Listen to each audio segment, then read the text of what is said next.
My daughter looked at me across the longest table I had ever sat at in my life, surrounded by people in silk and diamonds, and said the words I will never forget for as long as I live. "Mother, you're embarrassing me. People like you don't belong at events like this." The entire room went quiet. Not completely. The string quartet near the window kept playing.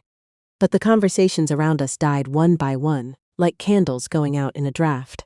I sat there holding my small beaded clutch, the one I'd carried to church for 15 years, wearing the lavender dress I'd pressed 3 times that morning, because I wanted the collar to lie flat. And my daughter Charlotte looked at me the way you look at a stain on white linen. Then she leaned toward her husband and whispered something I wasn't supposed to hear. I heard it anyway. "Get someone to seat her somewhere else." I didn't cry. I didn't raise my voice. I reached into my clutch, found my phone, and typed 3 words to the one person in the world who would know exactly what they meant. "Franklin. It's time." I live in a small rancher on the east side of Beaumont, Texas. The gutters need replacing. The garden out front has more weeds than flowers these days, because my knees have decided that kneeling is a privilege, not a right.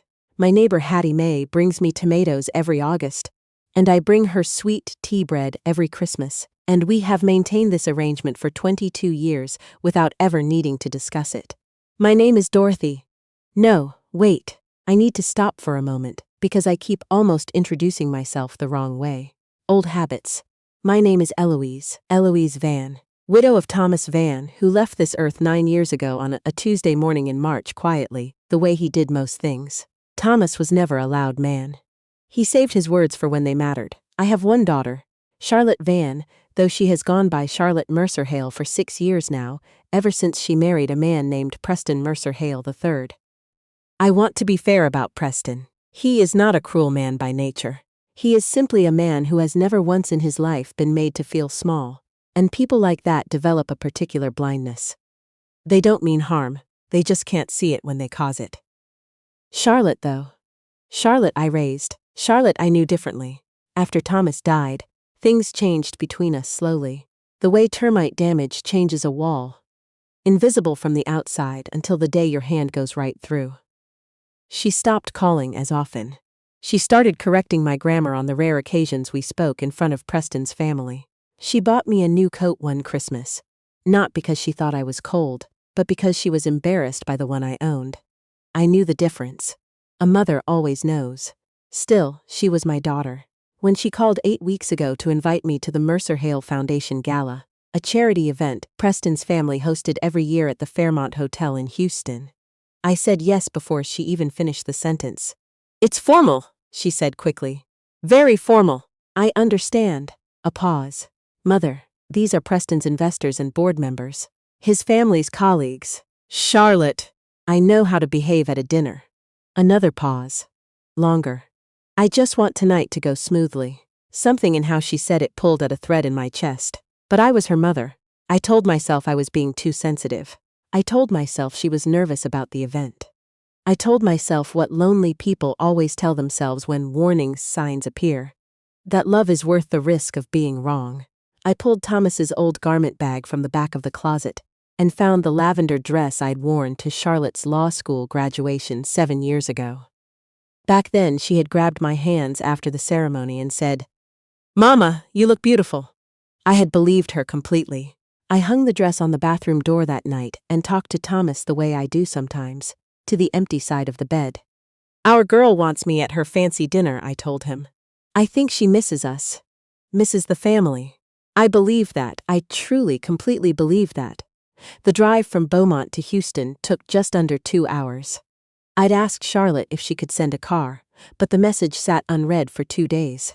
So I arranged a ride with my neighbor's son, Darnell, who drives for a rideshare service on weekends. He dropped me at the Fairmont entrance and told me I looked like somebody important. I tipped him more than I should have and walked through those glass doors feeling, for the first time in a long time, like tonight might actually be something good. The hotel lobby smelled like gardenias and something expensive I couldn't name. Women in floor-length gowns moved through the light like they had been born knowing how. Men in black tie stood in clusters near the bar. A young woman in a headset met guests at the entrance to the ballroom, scanning names against a list on an iPad. Eloise Vann, I said. She found it immediately, and her expression stayed professional, pleasant. Of course. Miss Mercer-Hale's guest. Right this way. I followed her through a room so large it had its own echo. Round tables draped in ivory linen, centerpieces of white orchids and candlelight, china place settings I was afraid to touch. I found the table assigned to Charlotte and Preston, near the center of the room. The kind of placement that meant something I understood. The center tables were for important people. Charlotte was already seated when I arrived. So was Preston, and around them, 6 or 7 others in conversation. A woman with a diamond necklace I could have paid my mortgage with, 2 men discussing something in the low, confident tones of people who have never doubted their own opinions. Charlotte saw me coming and something moved across her face. Not joy. Something more complicated than that. She rose halfway from her seat and offered a cheek. "Mother, you made it!" I said I would. Preston stood fully and shook my hand with both of his, which was courteous. "Eloise, welcome. Glad you're here."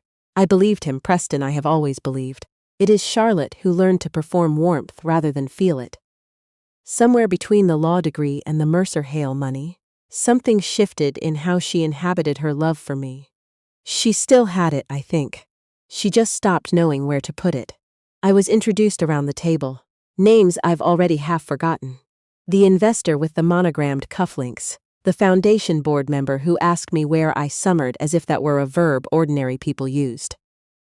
I said I mostly stayed home in Beaumont and enjoyed my garden. He smiled with only his mouth and turned back to his neighbor. Charlotte watched me the way a hostess watches a piece of furniture she's not sure goes with the room. The first course arrived. A small mound of something with microgreens arranged on top like a tiny forest. I picked up the wrong fork initially. I noticed it, corrected it, said nothing. But Charlotte noticed too, and I saw her jaw tighten. Conversation moved around the table the way it does at these events.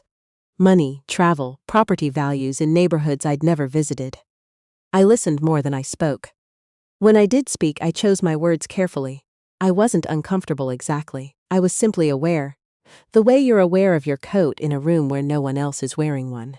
Then one of the women, the one with a diamond necklace, whose name was Suzanne something, turned to Charlotte with a bright smile. "Charlotte, your mother is just darling. I love that she wears color, so cheerful." The way she said darling, the way she said cheerful, like she was describing a child's drawing, something shifted in Charlotte's face. "Thank you," Charlotte said, then very quietly, to no one in particular and everyone at once.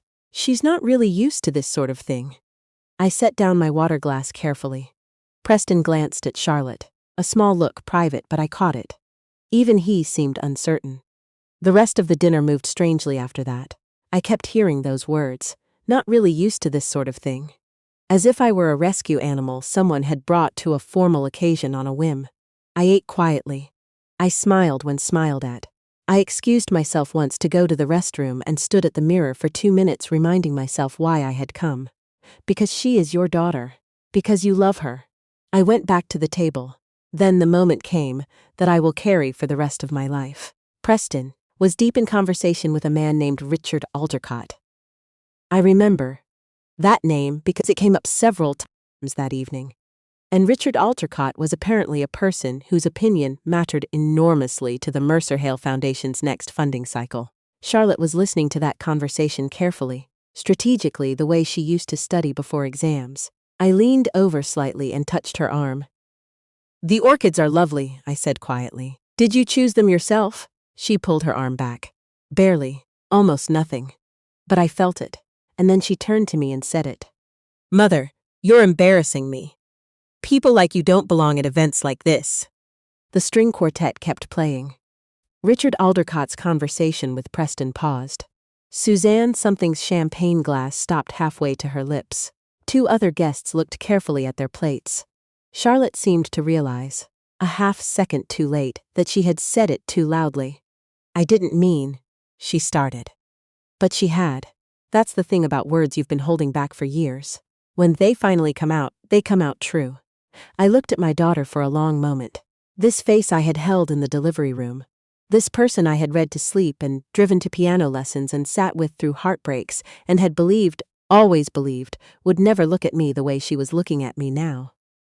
"Excuse me," I said, quietly, evenly. I picked up my clutch, slid back my chair, and walked toward the nearest quiet space. A small alcove near the hallway that led to the restrooms, partially screened by a tall floral arrangement. I sat on the upholstered bench there, took one long breath, and opened my phone. I typed, "Franklin, it's time," sent it, and waited. Franklin Ossie had been Thomas's attorney for 31 years. He is a careful, unhurried man. The kind who takes notes by hand, keeps paper files, and has never once in my knowledge of him sent an email he hadn't read 3 times. When Thomas died, Franklin became the keeper of everything. Thomas had spent a lifetime building quietly, and for 9 years he had been waiting for me to send exactly those 3 words. I had hoped I would never need to.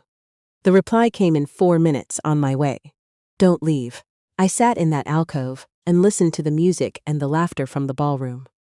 A server passed with a tray of glasses and offered me one without pausing, which I found quietly kind. I took it.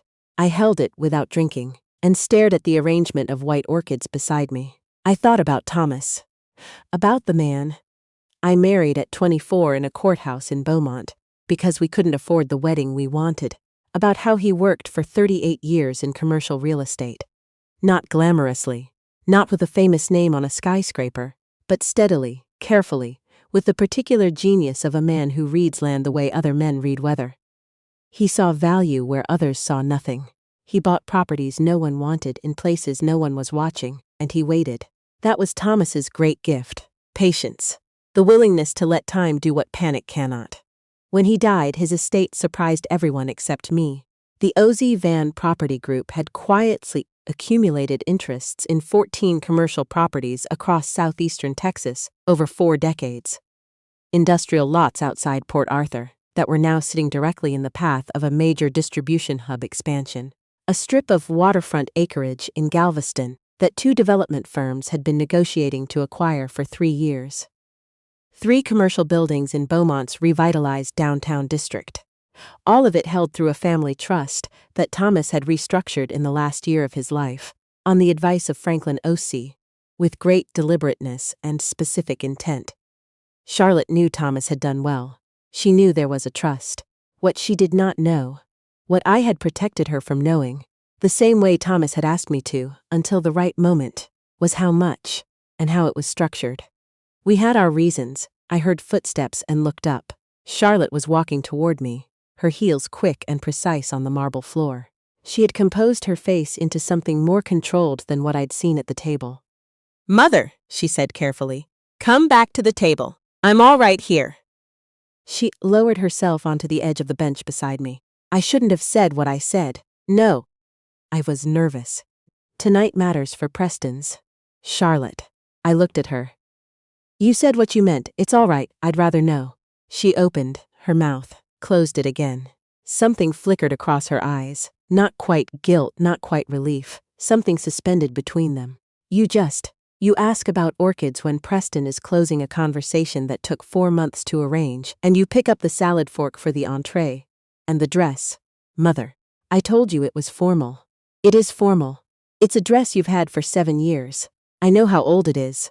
She exhaled sharply and looked toward the ballroom. "I'm not a bad person for wanting things to go right tonight." "No," I agreed. "You're not." That seemed to throw her. She had expected me to argue. "But you are wrong," I continued. "About who doesn't belong here." Before she could answer, I heard the lobby doors. I knew, somehow, even before I looked up, that it was Franklin. He came in exactly as I remembered him from Thomas's funeral. Dark suit, slim leather folio tucked under one arm, the unhurried walk of a man who has learned that arriving calmly is its own form of authority. He was 67, silver-haired, and he moved through that lobby as though he had reservations. He found me in the alcove in under a minute. When he saw the dress, then my face, his expression did something quiet and pained. "Eloise." He took my hand briefly. "I'm sorry I wasn't faster. You were quick enough." Charlotte stared at him. "Who are you?" "Franklin Ossie." He turned to her with a slight nod. "I was your father's attorney for 31 years. I'm your mother's attorney now." Charlotte looked between us. Why is your attorney here? Because I asked him to come, I said simply. Something in her eyes changed. Not fear yet. Confusion. The specific confusion of someone who has arranged the furniture in a room and returned to find it moved. Franklin opened his folio and removed a single document, which he set on the bench beside me without making a production of it. The trust has been in standby posture since Thomas passed, he said. Eloise, are you certain? I thought of Charlotte's voice. People like you don't belong at events like this. Yes, I said. I'm certain. Franklin nodded once and took out his phone. Charlotte leaned forward. What trust? What is this? I looked at my daughter carefully. She was 41 years old and brilliant, and had spent the last 6 years constructing a version of herself that had very little room for a mother in a 7-year-old lavender dress. I understood how that happened.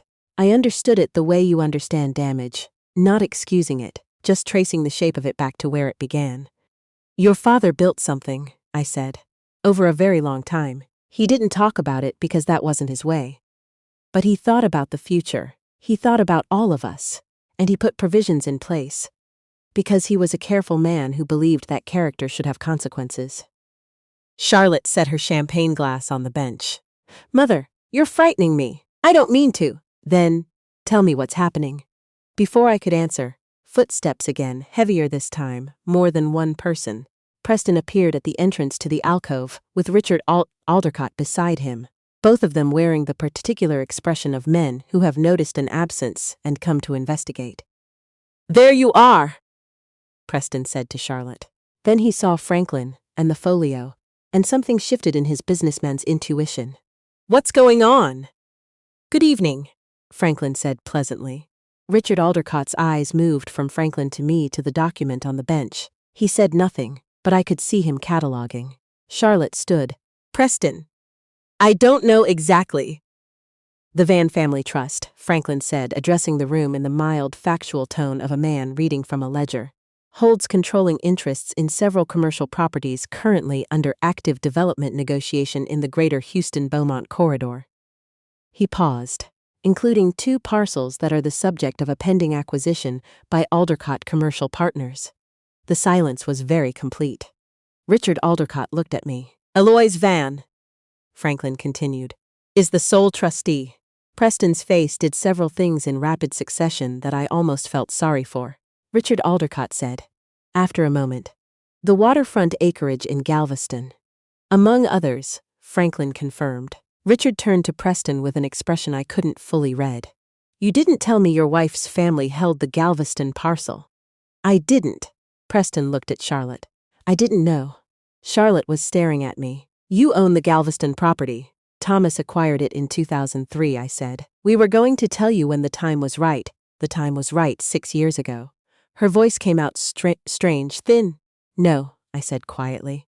It wasn't, because here is the truth I could not have explained to my daughter 6 years ago, or 3 years ago, or even last year. Thomas made me promise to wait. Not out of cruelty, out of love. He had watched carefully from his hospital bed in those last months, as Charlotte's marriage to Preston reshaped her in ways that concerned him. The warmth going out of her slowly, replaced by something that looked like confidence, but felt more like distance. He was afraid that knowing about the trust would change the dynamic between us, that it would make Charlotte's attention transactional, in a way that would ruin whatever natural love remained. He wanted to know what was underneath it first. So did I. Now I knew. You've been sitting on this, Charlotte said carefully. The whole time. Yes. While she stopped. Her eyes were bright. While I treated you like you were a problem to be managed. I didn't answer that because she had said it better than I could have. Preston sat down heavily in the chair a server had abandoned nearby. Richard Aldercott, to his credit, took a small step back, a man who knows when a conversation has become private. Eloise, Richard said, I wonder if we might speak tomorrow, at your convenience. Of course, I said. Franklin will arrange it. He nodded and excused himself with the particular grace of a man recalibrating quickly. I watched him go. Then I turned back to my daughter. Charlotte's face had done something I hadn't seen it do in years. It had opened. All that careful architecture, the controlled expressions, the strategic warmth, the performance of belonging she'd spent 6 years perfecting. It had simply let go. Underneath it was a face I recognized. My daughter's face. The one she'd worn at 12 when she'd failed her first exam, and come home and just sat on the kitchen floor and cried. Not performing sadness, just sad. I didn't know, Preston said quietly. He was speaking to both of us but looking at Charlotte. She never talked about. She never asked, I said. Not unkindly. Charlotte pressed her hand over her mouth briefly. When she lowered it, her voice was careful and unsteady. What happens? Franklin looked to me. That depends, I said, on what we're trying to save. She looked at me then. Really looked at me. The way people look. When they stop managing an interaction and simply inhabit it. I'm sorry, she said. And it was 2 syllables with nothing strategic in them, which is how I knew she meant it. I know you are. I said something terrible. Yes, in front of. She glanced toward the ballroom. Charlotte. I reached over and took her hand. Her knuckles were cold. I'm not interested in the audience, I'm interested in you. She looked down at our hands. A tear slid sideways along her cheekbone, and she caught it quickly, the old reflex, and then seemed to stop herself catching it. Let it go. Preston reached over and touched her shoulder. Franklin stood quietly with his folio. Present but not intrusive, the way Thomas had trained him to be. There are decisions to make about the trust, I said. Franklin will walk you both through everything this week. I'm not here to punish you. I want you to understand that. But your father built something that matters, and it can't be held by someone who sees the people who love her as inconveniences. Charlotte's breath shook slightly. I don't think of you that way. What you said tonight is what you think, Charlotte, even if you don't mean it as harshly as it came out. She didn't argue. That was how I knew we had turned a corner. I spent 6 years trying to fit into this world Preston's family built, she said, very quietly. I kept thinking that if I looked right, said the right things, introduced the right people. She stopped. I thought being seen with you, dressed like that, acting like your mother. She closed her eyes. Yes. I know, I said. I watched it happen. Why didn't you say something? Because you weren't ready to hear it. And because I kept hoping you'd come back to yourself without me having to force it. Preston looked at the floor. I think he was ashamed. I think he had been part of this, even if not cruelly. The environment he came from had its own gravitational pull, and Charlotte had let it pull her further from me than she ever should have gone. What do you need from me? Charlotte asked. It was such a simple question. I hadn't expected it. Right now? I looked at her. Come sit with me somewhere quiet and talk to me like a daughter. We found a small sitting room off the main corridor. Pale blue walls, 2 sofas, a low table.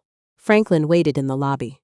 Preston went back to the gala, which was the right thing to do under the circumstances, and I was glad he did it without being asked.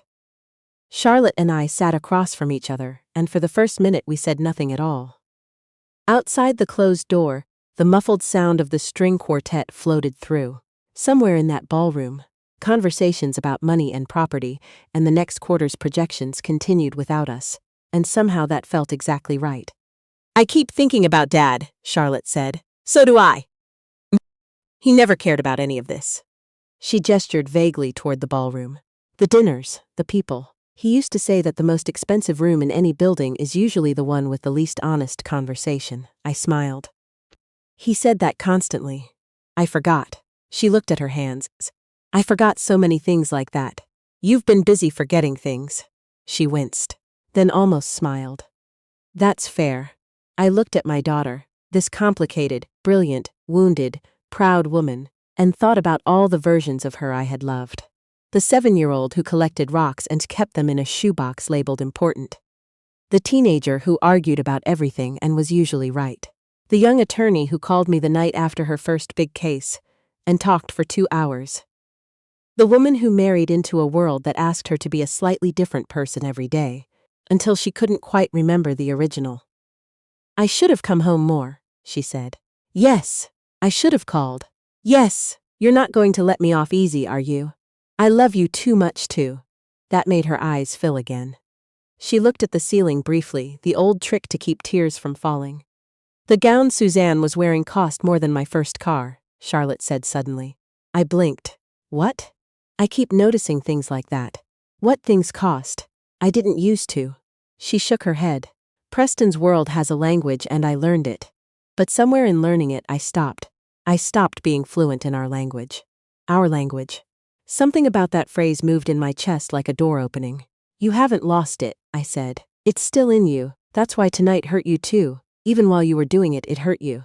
She looked at me sharply. I saw your face, I said gently. Right after. You knew. She lowered her eyes. I'm so sorry, Mama. She hadn't called me that in 4 years. I reached across the table and took both her hands in mine. My hands have age spots and a scar on the left one from a cooking accident 30 years ago, and the fingers are getting stiff now in the mornings. Charlotte looked at them the way she did when she was small, studying them. These hands, she said softly, used to braid my hair every Sunday morning before church. You never once made me feel like a burden. You weren't. I made you feel like one tonight. I didn't disagree. I also didn't let go of her hands. The trust doesn't disappear, I said. Your father built it for you, ultimately for you and your children if you have them, for the family. But it will be managed according to your father's values. Honesty. Dignity. Care for the people who can't protect themselves. I paused. Those are non-negotiable. Charlotte nodded. And I need you to understand that you calling Preston's investors, wearing the right clothes, sitting at the right tables, none of that ever mattered to me. Not once. She looked up. What matters to me, I said, is my daughter, the one I raised. She's still in there. I'd like her back. The door to the sitting room opened slightly, and a young server looked in, startled to find the room occupied. She apologized and began to pull the door closed. It's all right, Charlotte said. We're fine. The girl nodded and left. Charlotte and I looked at each other in the brief quiet. Will you come home? I asked. Beaumont, Easter weekend. Bring Preston. We'll have Easter dinner at the table, the real one, with the folding leaf that sticks and the chairs that don't match. Charlotte laughed. It was a real laugh, slightly wet, slightly broken open, the kind that comes after crying. He's never used a folding table in his life. Then it'll be educational. She laughed again, then sighed. Yes, she said. We'll come. Franklin drove me back to Beaumont that night. We didn't talk much on the way. He put on the radio, an old soul station that Thomas had liked, and we let that fill the car. Somewhere past Baytown, I watched the city lights thin out into the familiar flat dark of the highway, the same road I'd driven 100 times, and I let myself feel the evening settle. It had not gone the way I hoped when I pressed that lavender dress. It had gone the way it needed to. 3 weeks later, Franklin met with Charlotte and Preston in his office for 4 hours. I wasn't there for most of it. I sat in the waiting room, reading a paperback I'd bought at the library sale, and drinking the bad coffee his receptionist made, and listening to the muffled rise and fall of serious conversation behind the closed door. When Charlotte came out, she looked like someone who had just finished an exam. Not destroyed, not triumphant, just quieted. It's a lot, she said. It is. She sat down in the chair next to mine and stared at the opposite wall for a moment. He really just held all of it, quietly. For decades. That was your father. I never gave him enough credit. No, I said, but he didn't do it for credit. She nodded slowly. There are board seats associated with the trust management. He wanted family involved. She looked at me carefully. He wanted me involved. Yes, even after, he planned this knowing I might not deserve it. He planned it hoping you'd grow into it. There's a difference. Charlotte was quiet for a moment. Then, why didn't you step in sooner? Tonight. You could have said something to Preston months ago, years ago. You had the leverage. I thought about that, because your father asked me to wait until I had no other choice, and because I needed to know who you were without it. She understood. I could see it arrive in her eyes. And now? She asked. Now I know. And I'd still rather have my daughter than the leverage. Easter came with azaleas in the front yard, and a ham in the oven, and the smell of my grandmother's cornbread filling the whole house. Charlotte arrived, with Preston and 2 bottles of wine she'd clearly chosen carefully, and a bunch of grocery store's tulips she'd bought at the last gas station. Exit. The wrapping still on, which was the most Charlotte thing she'd done in years. Preston shook my hand, and then, without being asked, went outside and fixed the loose step on the back porch that I'd been meaning to deal with since November. He appeared in the kitchen doorway 40 minutes later with sawdust on his shirt, looking extremely pleased with himself. I fed them both too much and sent them home with leftovers and the remainder of the cornbread. At the door, Charlotte hugged me the way she used to. Tight, her chin on my shoulder an extra second before letting go. "Same time next month?" she asked. "I'll make the cornbread. Don't you dare make anything else." I watched their car pull out of the drive and stood on the porch in the cool evening air until the taillights disappeared at the corner. The gutters still needed replacing. The garden out front still had more weeds than flowers. But the house felt full in a way it hadn't in years. And that, I thought, as I went back inside to where Thomas's photograph sat on the mantel above the fireplace, was exactly what we had been waiting for.